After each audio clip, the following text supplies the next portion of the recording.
बांग्लादेश ने premiere league के लिए पाकिस्तान के 20 खिलाड़ियों का इंतखाब किया, जिनमें कौमी टीम और पीएसएल के खिलाड़ी शामिल हैं।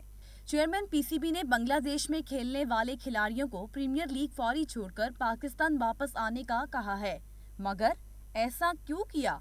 बलोचिस्तान में आज तक पीएसएल के मैचेस नहीं हुए।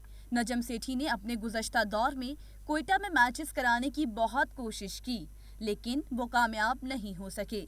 लेकिन इस बार वो इस मिशन में कामयाब होते नजर आ रहे हैं। नजम सेठी ने गुज़श्ता रोज बताया कि अब भुगटी स्टेडियम में 5 फरवरी को पेशावर ज़ल्मी और कोयटा ग्लैडिएटर्स के माबैन नुमाइशी मैच खेला जाएगा, लेकिन पेशावर ज़ल्मी और कोयटा ग्लैडिएटर्स ने 4 से 5 खिलाड़ी बांग्लादेश में लीग खेलने में मसरूफ हैं।